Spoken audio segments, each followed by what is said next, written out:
నమస్తే తెలుగు రాజ్యంకి స్వాగతం. నేను మీ Sandhya. AP deputy CM Pawan Kalyan ఇప్పుడు రెండు తెలుగు రాష్ట్రాల్లో హాట్ టాపిక్ అయ్యారు. ఆయన రైజ్ చేసిన టాపిక్ కావచ్చు, లేకపోతే ఆయన అన్న ఒక అంశం కావచ్చు.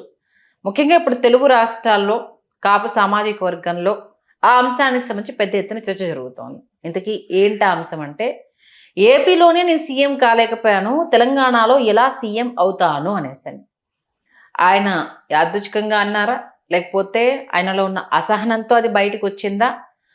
లేదు అది ఇంకెప్పటికీ సాధ్యం కాదు అనేసి ఆయన ఫిక్స్ అయిపోయారా? అంటూ ఇలా రకరకాల అర్థాలను, రకరకాల భాష్యాలను మనం వినడం జరుగుతోంది. ఈ నేపథ్యంలో గతంలో జనసేనను వదిలి వెళ్ళిపోయిన వాళ్ళ గురించి కూడా పెద్ద ఎత్తున చర్చ జరుగుతోంది. ఏంటి ఆ కామెంట్స్ చేయడానికి ప్రధాన కారణం తెలుసుకునే ప్రయత్నం చేద్దాం. చరిత్రకారులు, సినీ రాజకీయ విశ్లేషకులు చిలక శ్రీకాంత్ గారు మనతో ఉన్నారు. ఆయన మాటల్లో. శ్రీకాంత్ గారు నమస్తే. నమస్కారం సత్య గారు. ముందుగా మొన్న తెలంగాణ రాష్ట్రంలో మన AP deputy CM Pawan Kalyan గారు చేసిన కామెంట్స్ గురించి ఏమంటారు? ఆంధ్రలో సీఎం కాలేకపోయాను, తెలంగాణలో ఎలా అవుతాను అంటే ఆయన ఒక బాధ్యతాయుతమైన పదవిలో ఉన్నారు. నీ అయ్యా జాగిరా అన్న ఆపదాలు కావచ్చు, పెట్టరాని టైంలో మీటింగ్ పెడతాను అనేసి పర్మిషన్ ఇవ్వలేదు అనేసి అన్న అంశం కావచ్చు, ఓవరాల్గా అన్నింటికి సంబంధించి ఆయన మాట్లాడిన దాని గురించి ఏమంటారు? ముందుగా అంటే ఇది తెలంగాణ ఆవిర్భావ దినోత్సవం ఏదైతే ఉందో ఆ రోజే సభ పెడతాను అనటం ప్రభుత్వం దానిని ఏ విధంగానూ దానిని స్వాగతించకపోగా దానిని ఆయన ప్రెస్ మీట్ రూపంలో ఆయన తన ఆవేదన కావచ్చు, ఆక్రోశం కావచ్చు, ఆయన వెలగెక్కిన విధానం మనం అందరం విన్నాం. అంత క్రితం ఆయన మంగళగిరి జనసేన కార్యాలయంలో కావచ్చు, అంత క్రితం గోదావరి జిల్లాలో పర్యటన జరిగినప్పుడు కావచ్చు, వరుసగా పవన్ కళ్యాణ్ గారు మాట్లాడుతున్న విధానాలని మనం ఒకసారి పరికించి చూస్తే ఏదైతే రాజ్యసభకు సంబంధించి ఆయన వాళ్ళ అభ్యర్థిగా ఎవరినైతే తెర మీదకు తీసుకొచ్చారో ఆ అభ్యర్థి మీద వచ్చినటువంటి వ్యతిరేకత ఏదైతే ఉందో ఆ వ్యతిరేకతను కాసేపు కప్పిపుచ్చడం ఒకటి, వ్యతిరేకత లేకుండా చేయడం ఒకటి, ఇతర సామాజిక వర్గాలందరూ కూడా జనసేనతో కలిసి ప్రయాణించాలి, ప్రయాణిస్తేనే జనసేన అనే పార్టీ మనుగడ కొనసాగుతుంది అనేటటువంటి ఒక ఆలోచన విధానం అయితే స్పష్టంగా మనకు కనిపిస్తుంది. కానీ ఇప్పుడు ఆ సందర్భంగా ఆయన గతంలో విడిచి వెళ్ళిపోయినటువంటి వాళ్ళ గురించి ఆయన ప్రస్తావన చేసి ఉండకపోయి ఉంటే సమంజసంగా ఉండేది. ఎందుకు అని అంటే ఆయన ఏమన్నారంటే వాళ్ళందరి పేర్లు, ఆయన తోట చంద్రశేఖర్ గారి పేరు, చింతల పార్థసారథి గారి పేరు, రామ్మోహన్ రావు గారి పేరు, లక్ష్మీనారాయణ గారి పేరు, వీళ్ళందరి పేర్లు ఆయన తెర మీద తీసుకొచ్చారు. వీళ్ళల్లో రామ్మోహన్ రావు గారు మినహాయిస్తే మిగతా ముగ్గురు, ఒకరు చంద్రశేఖర్ గారు ఏమో గుంటూరు శాసనసభ నుంచి, లక్ష్మీనారాయణ గారు వైజాగ్ నుంచి, చింతల పార్థసారథి గారు అనకాపల్లి లోక్సభ నుంచి పోటీ చేసి ఓడిపోయారు. అట్లాగే ముత్తంశెట్టి కృష్ణారావు గారు ఆయన జనసేనలో కొనసాగుతున్నారు. ఇంకా ముత్తంశెట్టి కృష్ణారావు గారు, విజయనర్మల గారు దంపతులు ఇద్దరు నోవా కాలేజీల అధినేతలు. స్వయాన గతంలో రాష్ట్ర మంత్రివర్యులుగా అట్లాగే అనకాపల్లి లోక్సభ సభ్యులుగా చేసిన ముత్తంశెట్టి శ్రీనివాసరావు గారి సోదరుడే ముత్తంశెట్టి కృష్ణారావు గారు. సరే, వారు అవనగడ్డ నుంచి వారు పోటీ చేశారు 19 ఎన్నికల్లో. అలా పోటీ చేసి ఓడిపోయినటువంటి వాళ్ళు చాలామంది ఉన్నారు. ఆ తర్వాత ఎందుకు వాళ్ళు విడిచి వెళ్ళిపోయారు పవన్ కళ్యాణ్ గారిని అనటానికి పూర్వరంగం ఏదైతే ఉందో, వాస్తవానికి ముందే 2019 ఎన్నికల సమయంలోనే 2019లో తెలుగుదేశం పార్టీతో పొత్తు పెట్టుకుని ఎన్నికలకు వెళ్ళాలనేటటువంటి ఒక ఆలోచన ఉంది పవన్ కళ్యాణ్ గారికి, స్పష్టంగా ఉంది. హీ నోస్ ఎందుకు 175 నియోజకవర్గాల్లో ఒకేసారి పోటీ చేస్తే ఫలితాలు ఏ విధంగా వస్తాయో, ఆ ఫలితాలు ప్రజారాజ్యం ఫలితాలలాగా ఉంటాయేమో, లేకపోతే ఇంకా దయనీయమైన స్థితిలో ఫలితాలు వస్తాయేమో. కాబట్టి అటువంటి సాహసోపేతమైనటువంటి చర్యలకు పూనుకోకుండా ఆయన చాలా చాకచక్యంతో 2014లో అసలు ఏ అభ్యర్థుల్ని ఆయన నించోబెట్టలేదు, ఏ స్థానాల్ని ఆయన కోరలేదు. 2019 ఎన్నికల్లో ఇవాళ ఏ 2024లో అయితే మనం 20 స్థానాలు, 21 స్థానాలు, లేకపోతే 2 ఎంపీలు అంటున్నామో అవి అప్పుడే 2019 ఎన్నికలకు ముందే 3 లోక్సభ స్థానాలు, 25 శాసనసభ స్థానాలు అనేటటువంటి ఒక చర్చ జరిగింది.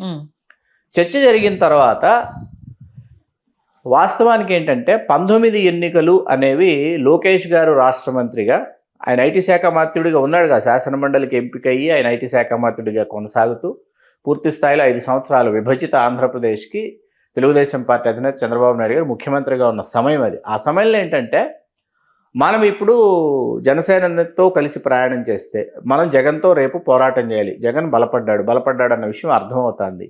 ఈ సమయంలో పవన్ని మనతో కలుపుకొని మనం కలిసి రేపు పోటీకి వెళ్ళి కొద్దో గొప్ప మనం వెలుపలికి వస్తే పవన్ ఖచ్చితంగా మనల్ని శాసించేటటువంటి పరిస్థితుల్లో ఉంటాడు.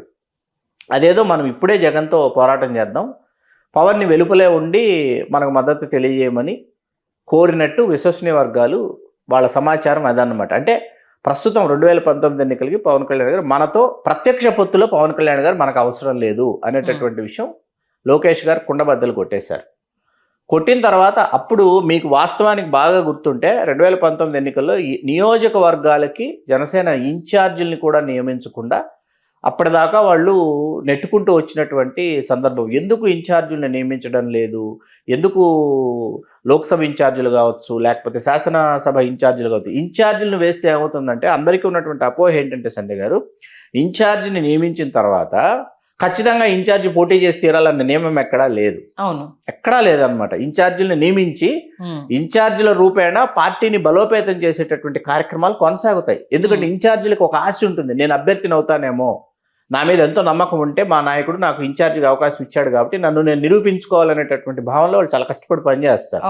ఫారం బి ఏదైతే ఉందో అది మీరు ఆ అభ్యర్థి చేతికి, నువ్వే మా అభ్యర్థి, ఇదిగో ఫారం బి అని మీ చేతికి ఇచ్చేందుకు మీరు అభ్యర్థి కాదు, మీకు అర్థమైంది కదా అని కొంతమంది విఘ్నులు పవన్ కళ్యాణ్ గారికి చెప్పినా మనం ఇన్ఛార్జీని నియమించవచ్చు, పార్టీని బలోపేతం చేయొచ్చు, మనం ఎన్ని స్థానాల్లో పోటీ చేస్తామన్నది నిర్ణయించుకున్నప్పుడు ఫారం బీలు ఏవైతే మనం అమలు పరుస్తామో వాళ్ళకి అందజేస్తామో అప్పటి నుంచి వాళ్ళు అభ్యర్థులు అవుతారు. మిగతా వాళ్ళందరూ పార్టీ బలోపేతం కోసం ఆయా నియోజకవర్గాల్లో పోటీచ్చిన అభ్యర్థుల విజయం కోసం వాళ్ళు కృషి చేస్తారని చెప్పినా కూడా చివరి నిమిషం వరకు ఇన్ఛార్జీలను నియమించకపోగా మీకు గుంటూరు ప్రాంతానికి చెందినటువంటి చింతల పార్థసారథి గారు, ఆయన ఆంధ్ర యూనివర్సిటీలో చదువుకున్నారు, తోట చంద్రశేఖర్ గారు ఆంధ్ర యూనివర్సిటీలో చదువుకున్నారు కాబట్టి చింతల పార్థసారథి గారిని అనకాపల్లికి తీసుకొచ్చారు. అనకాపల్లి లోక్సభ నుంచి పోటీ చేశారు. గేదెల శ్రీనిబాబు గారిని మొదట విశాఖ లోక్సభ నుంచి ఆయన పోటీ చేస్తారంటే జనసేన, ఆయన మరుసటి రోజే జనసేనని వీడి ఆయన వైకాపాలో వెళ్ళిచ్చారు. వైకాపా నుంచి ఆయన పోటీ చేయకపోగా ఒక ఫేస్ కావాలని చెప్పి లక్ష్మీనారాయణ గారిని తీసుకొచ్చి విశాఖ లోక్సభ నుంచి ఆయన పోటీ చేయించారు. మీకు అనకాపల్లి లోక్సభలో అప్పుడున్నటువంటి అంత పోటీలో కూడా ఈ చింతల పార్థసారథి గారికి 87,000 పైచీలకు ఓట్లు వచ్చినాయి లోక్సభ అభ్యర్థికి.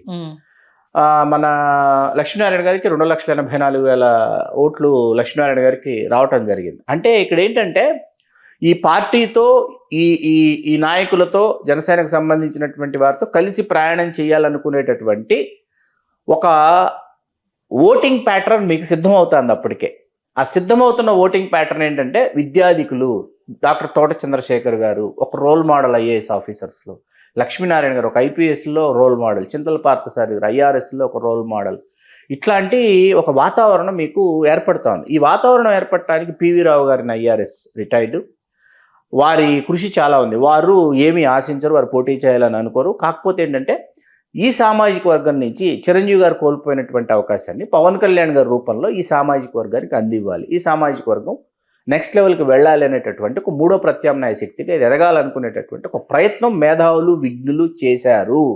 వీళ్ళు ఏమీ చేయలేదు, వీళ్ళు విడిచిపెట్టి వెళ్ళిపోయారు, ఆపత్ సమయంలో నా పక్కన లేరు అని పవన్ కళ్యాణ్ గారు చేసేటటువంటి వ్యాఖ్యలు ఎట్లా ఉంటాయంటే, వీరందరూ పవన్ కళ్యాణ్ గారికి నివేదించింది ఏంటంటే నాదెండ్ల మనోహర్ గారు పార్టీలోకి వచ్చిన తర్వాత, నాదెండ్ల మనోహర్ గారు కలిసి ప్రయాణం ప్రారంభించిన తర్వాత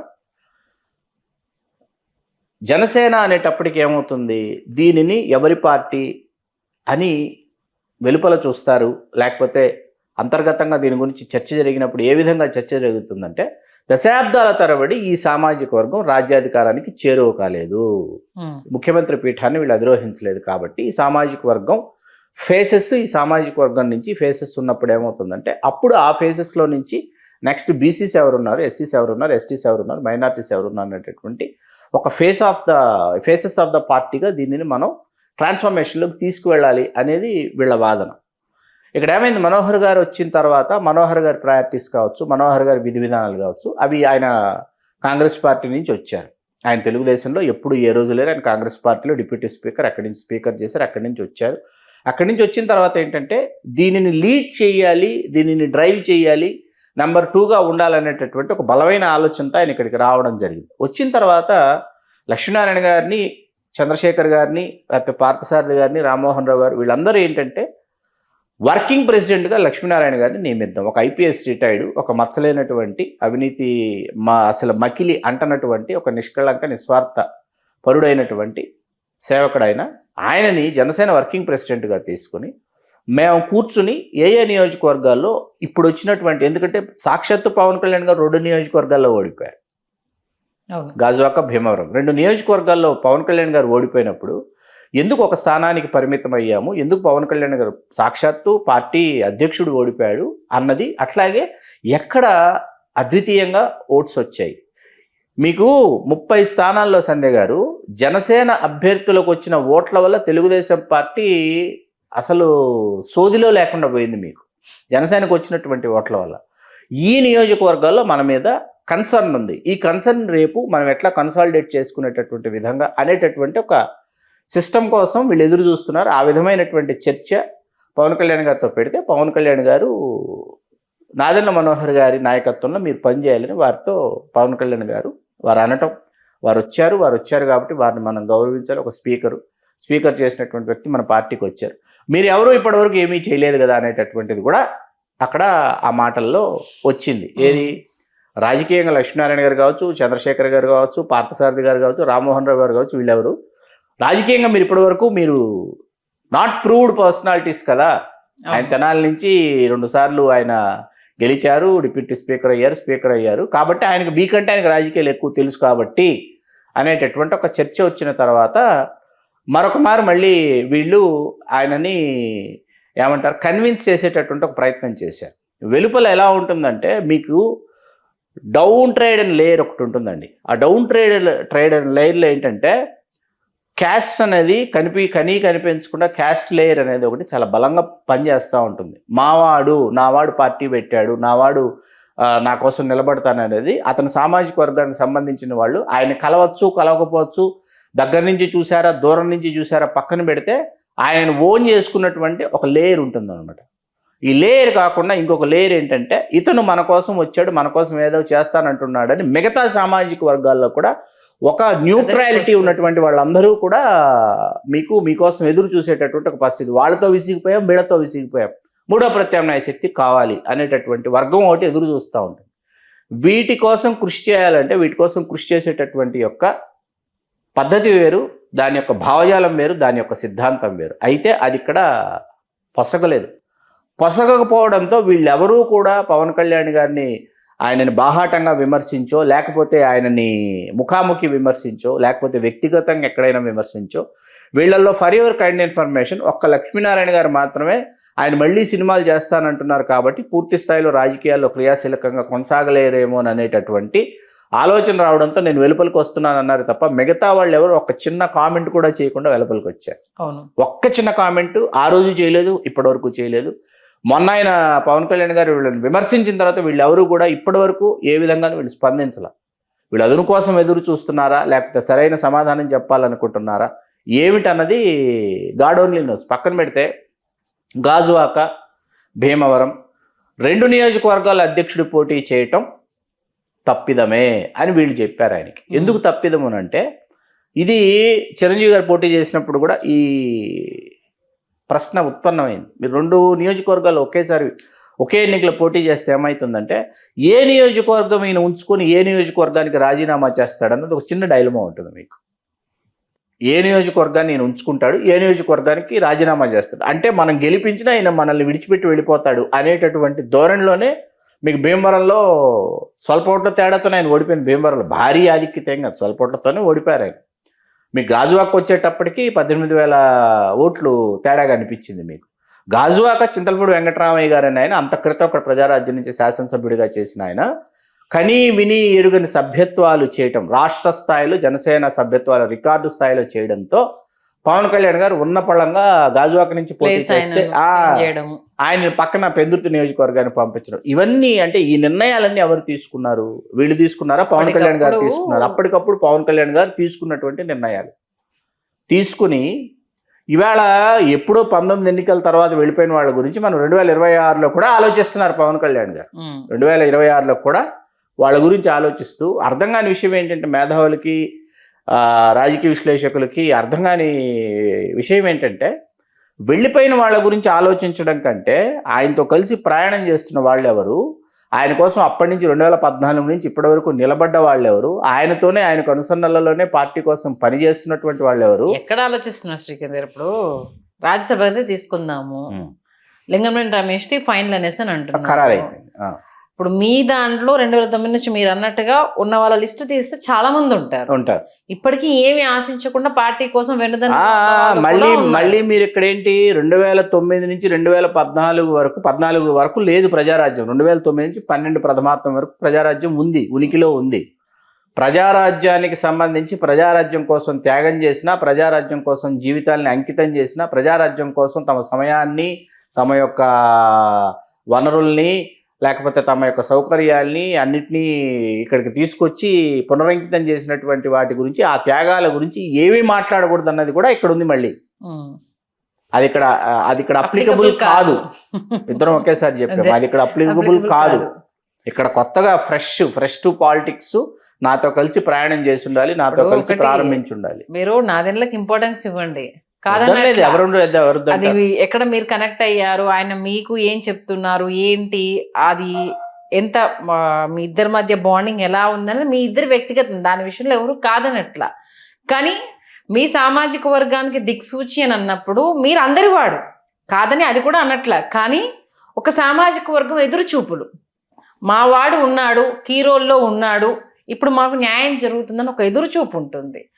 ఎదురు చూపుని అర్థం చేసుకోకుండా ఇప్పుడు మీ చేతిలో ఉన్న రాజ్యసభకు సంబంధించి కూడా ఆ సామాజిక వర్గానికి సంబంధించిన వాళ్ళని తెర మీద తీసుకురావడంతో ఇంకెప్పుడయ్యా మాకు అన్న ఒక ఆలోచన అయితే కామన్ గానే వస్తుంది. లింగంనేని రమేష్ గారికి రాజ్యసభ ఇవ్వడం పట్ల పవన్ కళ్యాణ్ గారి సొంత సామాజిక వర్గంలో, మరి ముఖ్యంగా జనసేనలో, జన సైనికులలో ఉన్న పవన్ కళ్యాణ్ గారి సామాజిక వర్గీయులలో ఎంతో కొంత వ్యతిరేకత అయితే ఉంటే ఉండవచ్చు కాక, సామాజిక రాజకీయ విశ్లేషకులకి ఎటువంటి వ్యతిరేకత లేదు. ఇక్కడ ఈ సామాజిక వర్గానికి చెందిన సామాజిక రాజకీయ విశ్లేషకులు కావచ్చు, లేకపోతే పవన్ కళ్యాణ్ గారి సామాజిక వర్గానికి చెందినటువంటి మేధావులు కావచ్చు, పవన్ కళ్యాణ్ గారి దగ్గర నుంచి ఆశిస్తున్నటువంటి అంశం ఏంటంటే, చాలా కీలకమైనటువంటి విషయం మీకు చెప్తున్నా. ఆశిస్తున్న అంశం ఏంటంటే, మీరు ఆంధ్రప్రదేశ్లో ముఖ్యమంత్రి కాలేకపోయినా తెలంగాణలో అవుతానా కాదా అనవసరం.